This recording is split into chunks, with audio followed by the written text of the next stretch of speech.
9 seconds a woman is assaulted or beaten in the United States. Chances are throughout your day you will unknowingly encounter one of these women.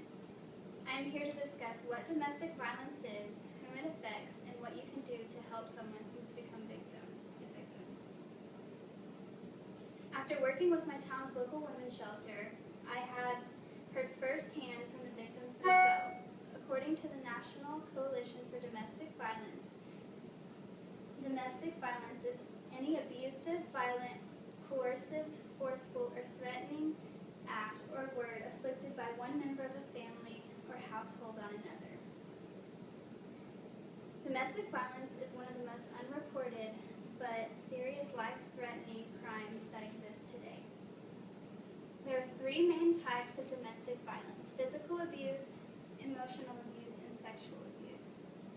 According to author Lenore Walker in the book Battered Women, physical abuse is the use of physical force against another person in a way that ends up injuring the person or puts the person at physical risk. For instance, physical violence can include pushing, shoving, hitting, or threatening to hurt someone. The second type of abuse is emotional abuse. This consists of continually criticizing, calling names, or belittling one's partner. Many people aren't aware that this counts as domestic violence abuse. Calling your partner fat or ugly is an example of emotional abuse. The third type of domestic violence abuse is sexual abuse. Victims often feel ashamed to seek help, and sexual abuse occurs when one partner is forced to engage in unwanted sex acts.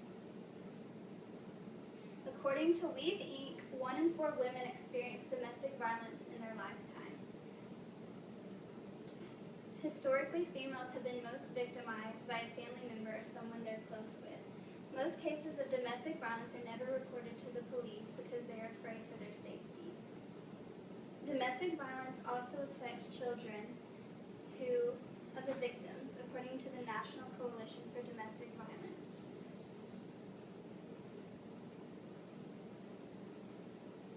Witnessing violence between one's parents is the strongest risk factor of carrying violent behavior from one generation to the next. It also has economic effects on families. According to Weave Inc., the cost of intimate partner violence exceeds $5.8 million annually. For this reason, many women stay in abusive relationships because they feel if they leave their partner, they won't be able to provide for their families economically. With 16,800 homicides each year, it's important for us to be aware of this issue and report the crimes. In this case, you can call the National Domestic Violence Hotline, and they can refer you to your local women's shelter. They can give you counseling advice or provide you emergency accommodations. You could also report the incidents to the police. Now we have a better idea of what domestic violence is and who it affects and how it goes further and beyond just physical abuse. It affects mostly women, and it directly influences children. It is a great financial burden and can affect someone's life dramatically. As I said earlier, 1 in 4 women report experiencing domestic violence in their lifetime. Whether you are male or female, chances are you will know someone who has been a victim of domestic violence at some point.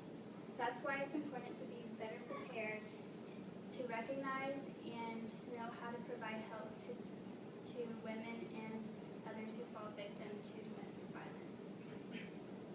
Finally, if you or someone you know is in an abusive situation, get help before it's too late. Chances are 1 in 4 women have shared your experiences, and you're not alone. Don't fall victim. Call the National Domestic Violence Hotline, number listed here, 1-800-799-7233, and get help immediately.